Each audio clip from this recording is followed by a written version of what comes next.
Yeah, good evening. So, we have so far been doing a lot about devotion and the devotee. But there are lots of devotees whom we have to accommodate who may not be devotees of that order. It's like, okay, everybody is invited. Okay, some people have to sit in the balcony, maybe. So, who are these people and how we are going to look at them? What are these kind? Today, Narada is giving us an idea about the secondary kind of devotion. We have done a little primary. That's just an introduction. Primary will come later on also because in depth has to be gone. So, just now we are going to understand after primary, we have secondary kind of devotion and what are these secondary kind of devotees. So, there is a sutra 56 and 57, both are more or less together. So, I am going to read the 56 one and then we'll do the 57. 57 is just an extension of the first one. So Sutra 56 from the Narad Bhakti Sutra. The secondary devotion is of three kinds. According to the difference in the mental disposition of the devotee or according to the type of discontentment in the devotee. This devotion is based on the vasanas. And like he said, there are three kinds. What are the three kinds?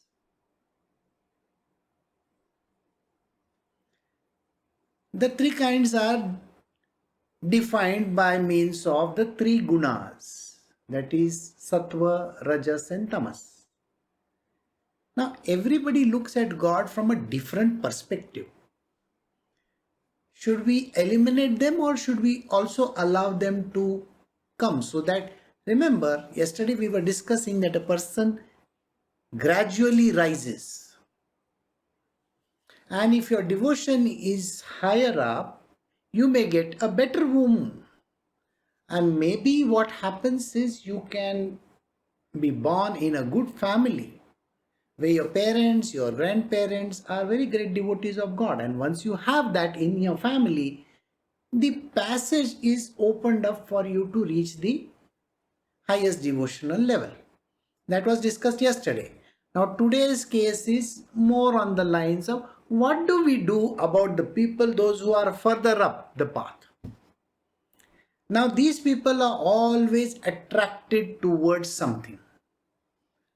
Now, what are the things that they are attracted towards? Sattva, Rajas and Tamas, okay? Their main, thread is, I am like this. Can I get God this way? These are my methods. I can adapt like this. See, they are, they have a very typical way of saying, see, God, you have to give me something, okay? If you give me something, then maybe I can think of you a little bit. So it is like a give and take kind of a phenomena. Like I said to you yesterday, it is important that you don't ask. All right. But here a person is there. He is driven by his gunas. What do you do if somebody is driven by their gunas? The gunas are extremely strong, and their tendencies which they have brought from the past life and this life has created too many issues for them. What do they do? We are not supposed to blame them. Please understand, in this life, there is a whole load of tendencies brought from the past ones. Just a few days ago, we were discussing tendencies. I will just go over it once again for you to understand. What are the tendencies? Now, let us say in the last life, maybe you are a tiger or something like that. Yeah, I'm not going to go to bat eating and all that, but I'll talk about tiger. So, tiger is used to eating, killing a beast somewhere and eating it, and he prowls and the way how he is. So, there is a certain tendency of the tiger. If you go backwards, a person may have a tendency of a sloth bear. You know, sloth bear, what he does? 6 months in a year, he's fast asleep.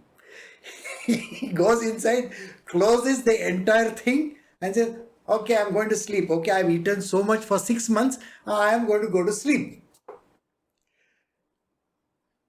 I'm sure you have seen a lot of people who do that. They are sloth bears. They love to eat. They close up their den. Den means they might be having their own room, or maybe they have a bed or something like that.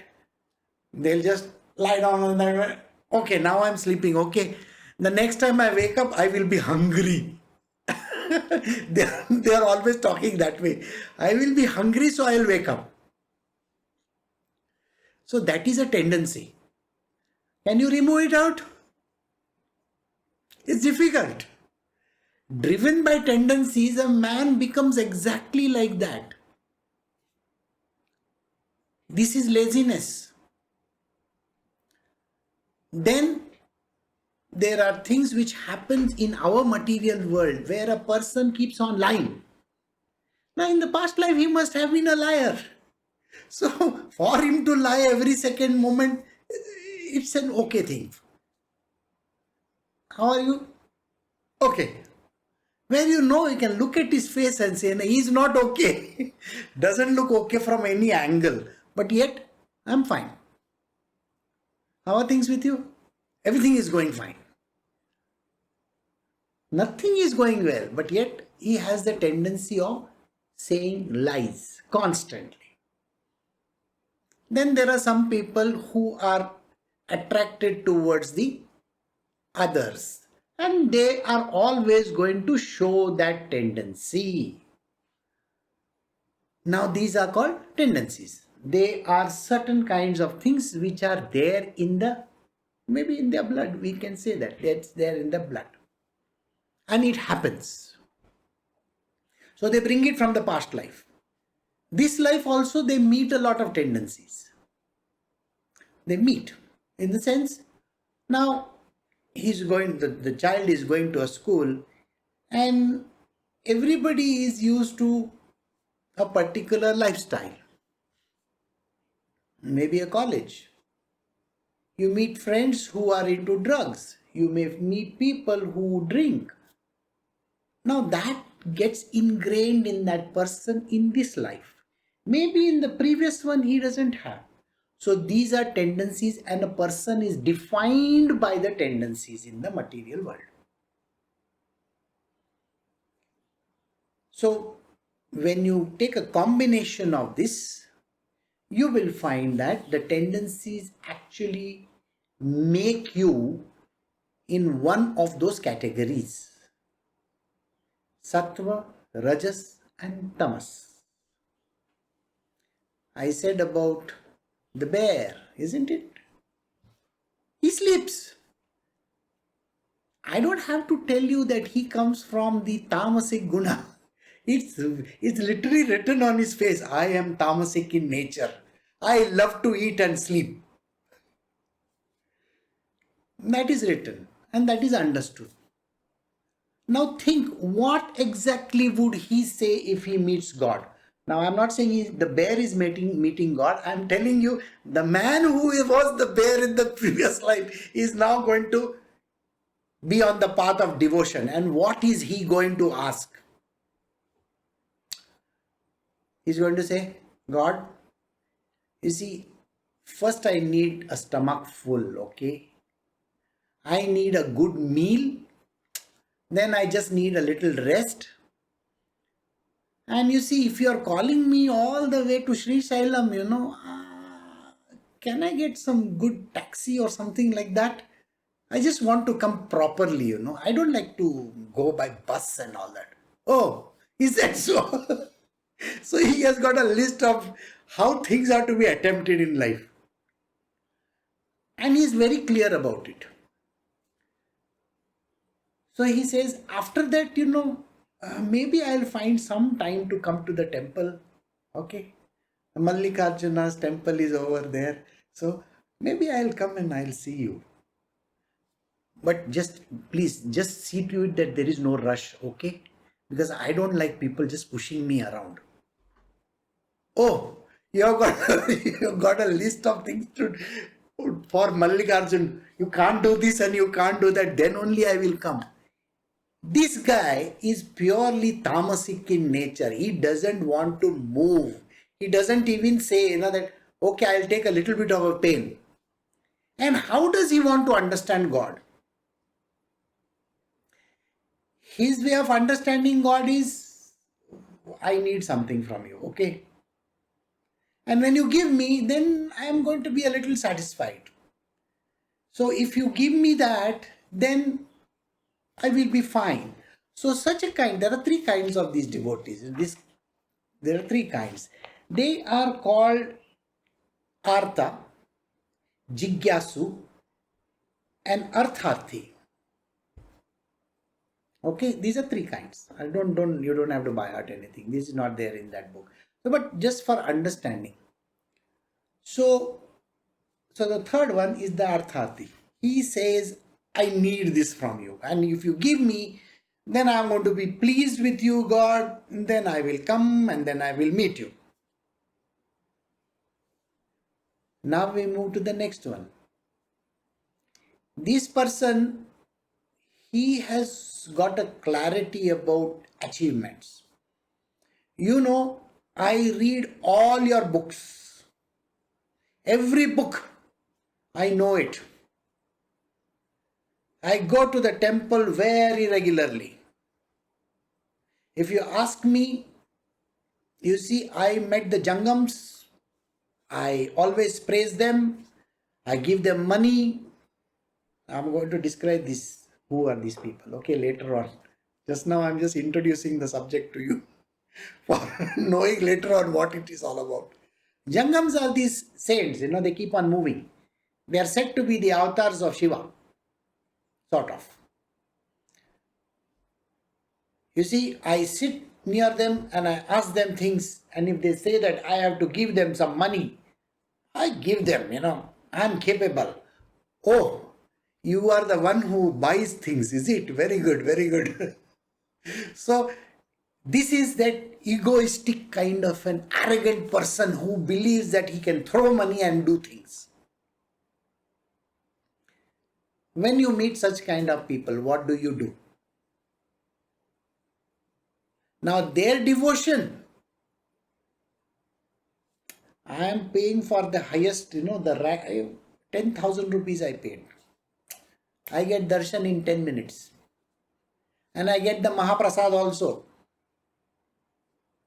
I know the priest of the temple, He comes to my house. Oh, the priest comes to your house, that is why. So this person has this secondary devotion exactly on these lines. He believes that he can shake the world around him. And he is capable of doing a lot of stuff by throwing money, throwing weight, throwing knowledge. He will say, I know this, this verses I know from here, that verses I know from there. This person is known for show-off kind of a devotion. If he has to buy a mala for God, it has to be the longest and the biggest and the heaviest. Two people have to carry it. Now, this man is used to arm twisting God. There are lots of people who arm twist, okay? They say, you see, I gave you this, no, so you got to do this for me. It's like buying out. The earlier one was threatening literally, okay? He says, see, you give me good food, I'm a little lazy, okay? When I come, I don't want any queues and anything. I just want straight entry. I will come take darshan and I'll go away. See, I've come, no, is enough. This one is more on the lines of, I have done so much. Even if there is a queue or something like that, doesn't matter. This person is that Jigyasu. He is knowledge-based guy. He is on the path of Rajas. You can smell Rajas over there. When you meet him, you can see first his dress, the way in which he is dressed. He will be a person who is dressed very nicely, as if suiting the occasion or that particular place he has to go. Now, there are certain temples in India where you have to wear certain kinds of clothes. Those who have gone to Kerala will understand what I am speaking.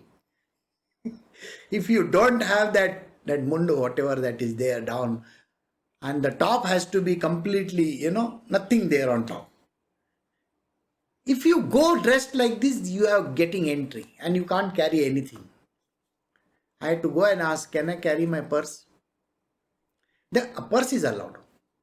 Oh, purse is allowed because you will have to give some money over there. But the purse is made of chamda, That is okay. But it is allowed. What to do? So, this person has the sense of dressing. I was in Goa and I was driving down on the south, towards the south, Karnataka border. And most of the temples in Goa and all these places, they are very fine temples. Now you have to wear a particular kind of a garment which is called a sovla. It is a peacock color dress, lungi kind of a stuff.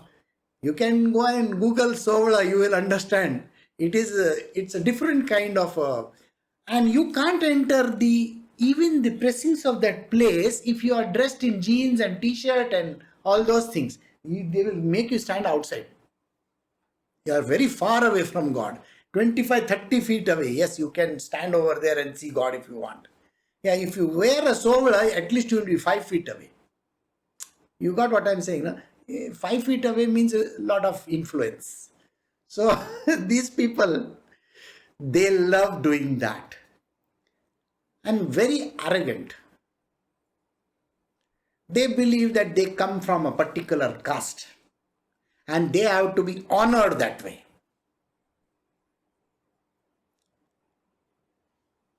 It happens that every time when I go to a temple, the first thing they'll ask is, "You're Gotra, you're this, you're that, and that, and that." I look at them and I say, I don't know anything, I just think I am a human being at the moment. If you want, so whoever is next to me, they'll say Krishna, Krishna, Krishna for everything. All right. So, and that fellow, okay, end of it, he's getting something, no? So, so when he comes back, he sees 500 or something, somebody's had who is standing next to me. So, whichever Gotra, this, that, I don't know anything. Because this body doesn't have, no, I told you last time itself, there is no such thing. So, okay. Now, if you have that thing in you, I belong to this and I belong to that.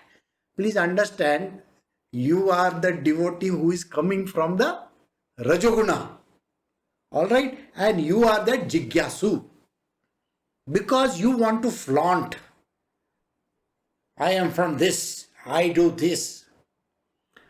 And well, what can you do to such a person? He has the pomp and the splendor and that kind of a devotion to God. Both these devotions do not attract God at all. He says, you have the cheek to come 5 feet away from me. Maybe I'll keep you 500 lifetimes away from me. Okay, now 500 lifetimes away, go. But the fellow who is standing outside the temple and maybe crying away to glory, like Kanakdasa, this time only entry, straight. But he is not allowed entry into this human temple that is there, okay? He is told, you get out. You stand outside over there. Why? Because most of the time they are not, they have not taken a bath, they are wearing torn clothes. And everybody looks at them and thinks, oh, he has come to eat food over here. This is the exact way where people think exactly like this. Whereas you cannot make any judgment on people, right? And now we come to the highest one according to this. But then the highest one is still secondary. Remember that this person is that goody goody type. You understand? He loves to do good work. You know, I have given away my entire salary for this month. I earn about 10 lakh rupees per month as salary. I have given it away. Oh, you are earning 10 lakh rupees as salary? Yeah, that is only my pocket money. Rest of it comes from bribes. The 95% of the rest of that it comes from bribes. The world knows this is the money that I can spend. I am going to give it away as charity. Of course, everybody is going to write over there in the newspapers that this person gave, such a great person. Narendra Modi has said, you have to donate a little bit to charity now. I am donating. See, you are donating. Great work you have done. This person believes that he is doing good work and actually starts believing. I'm not joking. This person believes I'm going to give food to 1 lakh people. 1 lakh poor people, I'm going to give food. I love walking 15 kilometers to the temple. Yes. Yeah, with my Z security and all that, that's a separate issue. Don't ask me about that. That the government has provided, but Z security is okay. But I walk 15 kilometers to a temple, you understand? I'm a very pious human being. I do good. I donate a certain amount of income to God, to the temple also. And I follow the rites and the rituals. Yes, when I am told that I am supposed to light a lamp, I light at least, half a dozen or maybe 1 dozen. I will light the lamps and I'll keep. There is too much of darkness in India. So we have to light more lamps. But I switched off all my ACs and all that. No, no, no, no. I have switched off all the lights. The ACs must be on. Modi had said switch off the lights. I don't think he said you switch off the ACs. Such a kind of a hypocritical person, though full of sattva guna, is still not right for this devotion.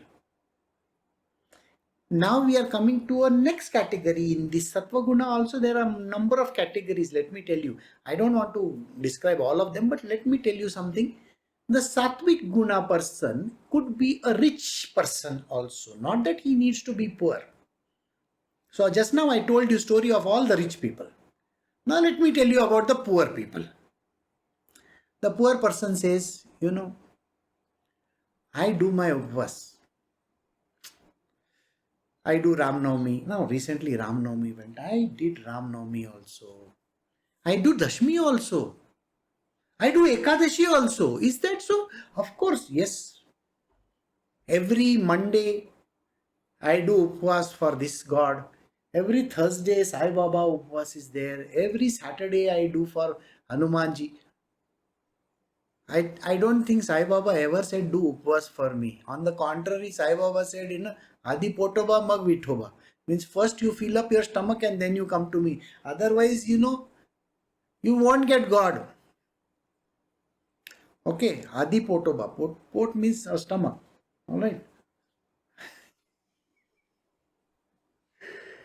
So we say in Marathi, we have that saying that if you don't fill your stomach, you won't even think of God. That is the reason why you have to fill your stomach with all the good stuff first.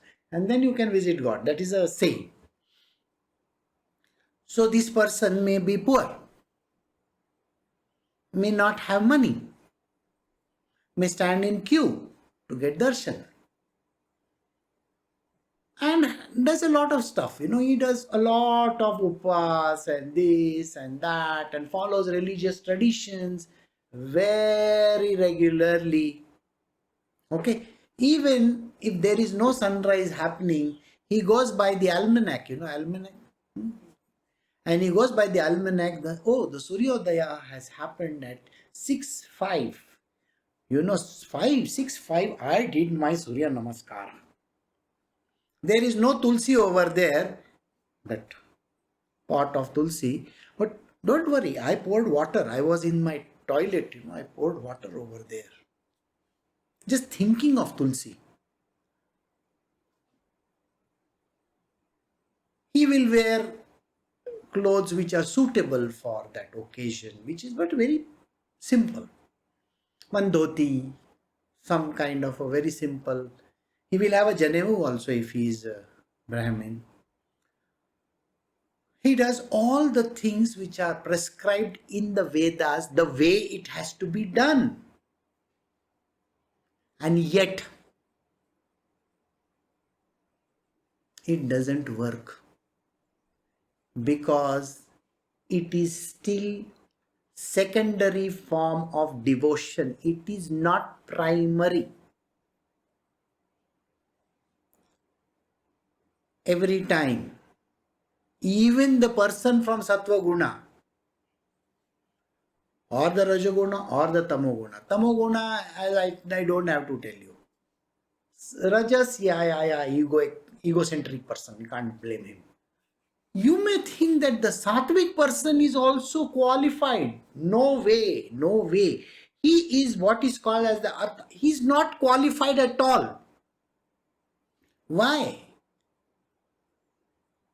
Where was it mentioned, by the way, that you have to go and torture yourself in devotion? Was it anywhere mentioned? In the last 51 or 52 verses, 55 verses, was anywhere mentioned that you have to give up your food, you have to do this and you have to do... Nowhere it is mentioned. The devotion to Krishna doesn't involve any of these things. Wasn't there a verse where he says, chuck even the Vedas out? Wasn't it mentioned very clearly? So what rituals are you talking about? If you are a follower of rituals, I am not happy with you. You are bothered about the rituals. You are bothered about ceremonies. You are bothered about saying the verses clearly. And didn't I say that if you are in love, words also don't escape from your mouth? You become something like this, You're stuck up. The words also are stuck up. Just to say I love you becomes a very difficult thing. Do you get the point? Those who are devotees and lovers of God, they do not even say a word. They do not follow rites, rituals, Vedas, Shastras, these, that, nothing. Do you think they dress up? They never dress up. So then who has given you the idea that you are such a great devotee of God if you are following the path of these three? The path followed by these three, whichever guna he might be, is still not qualified to enter the inner circle. Do you remember inner circles? No? The inner circles are the 108, the figure which I was telling you all few days back. The Radha Krishna in the center, the 8 gopikas around them, and then the 100 of them right round, and then the 1,000 of them. So which circle do you want to enter? The first one, which is of 8, or the next one of 100, or the next one of 1,000? If you think that you are going to approach devotion from these 3 gunas, then sir, you can see me from another planet if you want to. Yeah, you can take your Hubble telescope also and go and see. Yeah.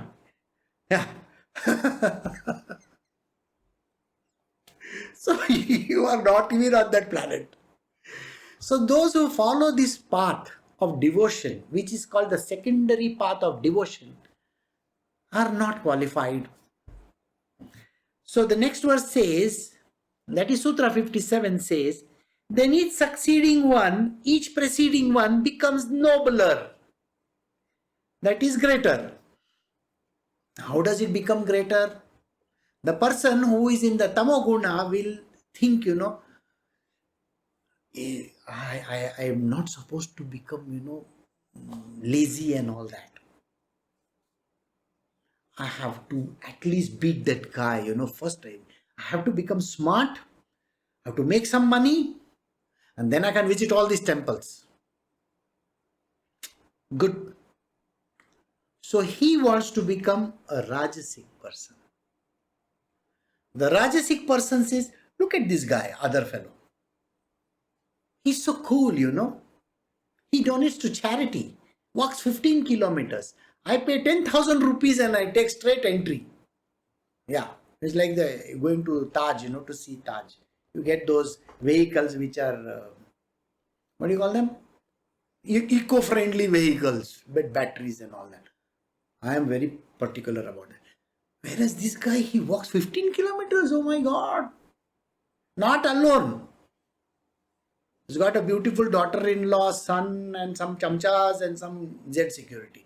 All these people go. Okay. He's a great sattvic person. Rich sattvic person. Doesn't work. So the middle person thinks, I have to become like that. You see, even the media follows him. And that person is still egocentric, not realizing he is egocentric, because you don't do this. This is ritualistic religion. What makes you think by walking for 100 kilometers or 500 kilometers to see God, you're going to see God? Not necessary. It's not going to work. So the person who is from the Tamoguna wants to graduate to Rajaguna. The person who is doing that, and from the Rajaguna wants to graduate to the Sattva-guna. So they have this competition among themselves. I want to be better. I think that fellow will be on the, the 9th planet. And this guy must be on the 3rd planet from the sun. And I will be on the 1st. Don't worry, I will be on Mercury. You are still far away, sir. So those who are on the path of secondary devotion, they cannot enter the domain because they have no clue what is the meaning of the word love and devotion. Unconditional love. Nothing is needed.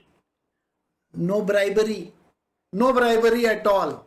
You just go mad. You sing songs. All these days I have told you stories of all those states. You know what they do? They dance, they sing songs, and they roam around the streets and all those kind of things. You think these people can do? None of these categories can do. See? None of these people have the guts to do it. To go completely berserk in love. Mad in love with God. They have a decorum in their world. And that is the reason why, please understand, they can never qualify for the next rung. Because after Sattva, Rajas, Tamas, Rajas, Sattva, there's a big chasm over there. You just fall down. Doom. Because to go from here to there is no bridge. Okay, no bridge. And nowadays too, you can't get out also. See? So the problem lies there itself. What do these 3 people must be doing now today, if today is to be considered? You know what? Morning onwards, I watch Sanskar TV, Asta channel, this channel, that channel. Really? Wow. See, I don't believe in Good Friday, but tomorrow, Good Friday, Jesus Christ, he went on the cross. I have to take my Mount Vrat tomorrow maybe. Oh, is that so? So this is the funny part. Love and devotion has nothing to do with this. There is no formula. Remember, there is no formula written that you have to do this way like this or that way, or you just have to cry. You just have to feel the love. You don't need anything to feel the love. The love comes on its own. It is madness of a divine kind. Never underestimate this love at all. What is this madness? Madness is okay if I have to look at that person today, the mad guy. Okay, he would be sitting maybe in his chair, and while he's just thinking, oh,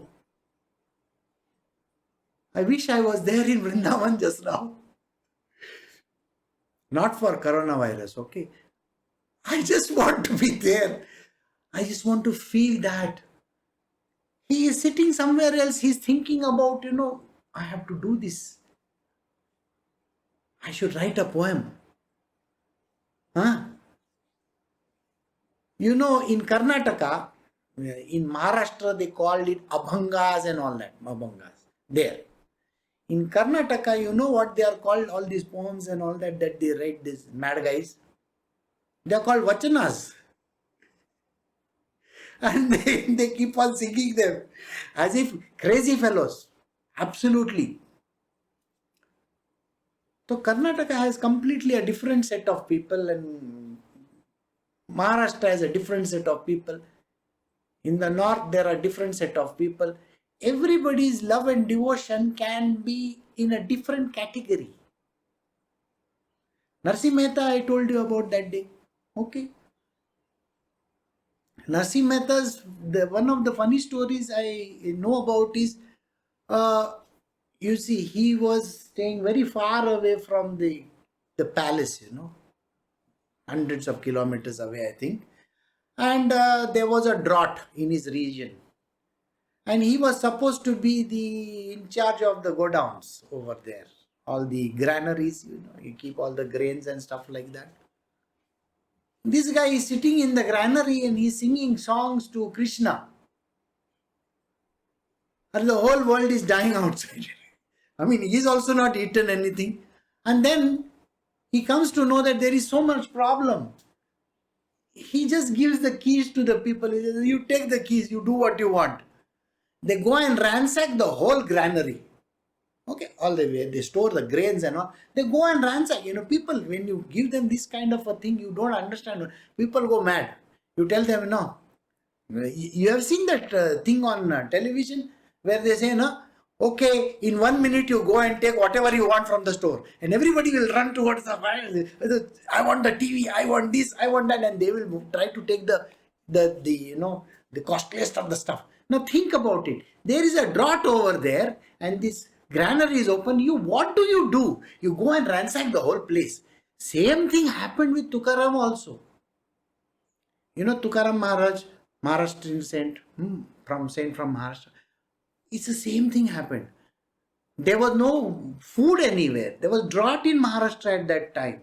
And this guy, he had a shop and all that. And quite a rich guy. Okay, not bad at all. And one day he tells everybody, whatever grains that I have at home is all yours. And everybody comes and takes bori, sack full of grains, and they go away. His wife is looking at him with her hand on her head. What are you doing? We don't have any food to eat. He says, don't worry, Vithoba will take care of us. Wow. So Narsi Mehta also did the same thing there in Gujarat. And then what happened was, the king came to know about it. The king over there came to know about it. The king got completely angry. He said, what is this? What this guy is done? So he sent soldiers. He sent 2 soldiers. Go, arrest him and bring him here. So these soldiers went. And the soldiers went. Narsi Mehta didn't know because it takes time to go, no? For them to come to his place. Meanwhile, what happened was, one person comes to the court of this king. And he comes to the court of this king and tells the king, you know what? My master, okay, He has sent me over here to you. The who? Netaji. He sent me. Okay. What have you come for? Oh, he has sent all this gold and jewelry and all. So because you see, we have taken all the grains, no? He looks at the amount of the gold and the jewelry that has come in and says, wow, this is great. This guy must be really, stinking rich. He's richer than me, I believe. So he tells that fellow, okay, what's your name? So he says, my name is Kalia. Okay, Kalio. In Gujarati, they say Kalio.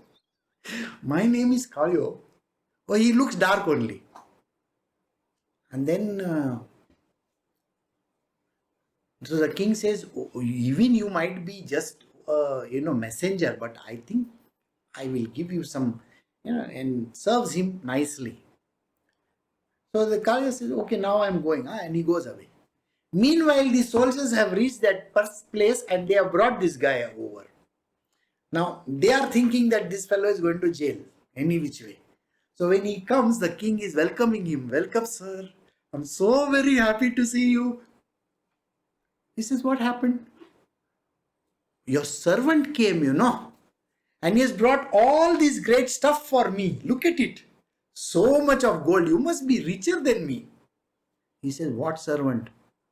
He says, that Kalyo servant. No, you have that fellow Kalyo. What Kalyo? Oh, he looked like this. Immediately, Narsimha Mehta, he immediately said, oh my God, Krishna had come over here. Okay? And that is the funny part. Krishna came and gave all these jewels and gold and all to the king so that his devotee doesn't get in trouble. And then he falls at the feet of the king and says, you know what? You met my Krishna. I have never met him. And you are such a fortunate king that you had the occasion to meet Krishna himself. And you served him, बोला क्या पिलाया? बोला लस्सी पिलाया रहेगा और ढोकला खिलाया रहेगा. Well, whatever it might be, he has given him and he has served. So he says, you are great because you met Krishna himself. So this is the way. So every place they have these different kinds of saints. They write different poetries and they sing. Like that day I was telling you about Mirabai also. She also has her own poetry. She will also sing. And how does she go out in the street? There's nothing in her foot. She is wearing a simple garment, singing madly on the streets. That is called devotion. Now you tell me, is it sattva, rajas or tamas? Do you really think any of the gunas they are bitten by some guna? They are not even. They are mad people. Absolutely crazy. Same way with Kabir. Kabir's story also I told you. He was also exactly like that. Crazy fellow. Ramakrishna Paramahansa, same way. But all these saints are like this. They are devotees of Krishna. They go mad. There is no way of knowing how they are and what they are. Someday we will be doing what is prema, what are the different bhavas and all those kind of things. Okay, we will do that. Mahabhav. What is Mahabhav? What is bhav? What is prema? We will do this categorization later on. We will come to that and then we will do. At that time I will tell you what are the different levels of love that a person can have for God. That's real madness. Absolutely crazy. So think like that. What is it that you are doing? Which category do you fall in? Is it primary or is it secondary? If it is driven by something, that give me this and I will do this. Tamasic. I do so much. Great stuff. Rajasic. I walk down. I take darshan this way. I. Still I is there. Very strong I. It is not thou. Thou. See? Sentences begin with I. Then it is sattva guna also. And that person is also egocentric. He doesn't realize it. But yet he is. The difference between this and the devotees is they don't say I. They say thou. They may even give galis to Krishna, okay? It's not that they don't give. These great devotees also, sometimes they write poems in which they will say some kinds of words. Okay, Krishna, you are a great guy, you know, you have got so many gopis around you. Please throw a little glance on me. They'll talk like this also. But that is because of love. They are not asking for anything there. Just a glance is all that they are saying. And this glance is all that they are asking for. That is a different kind of a bhavana. We cannot even compare them. So we have come to verse 57. This is the lower kind of a devotion which is called the Gauna Bhakti, and it was divided into three gunas. Okay, and now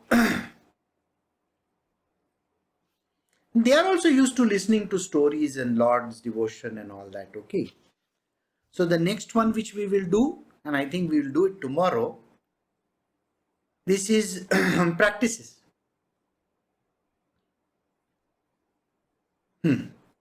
We are going to do practice of love divine, that is the easy practices. How you can practice this love.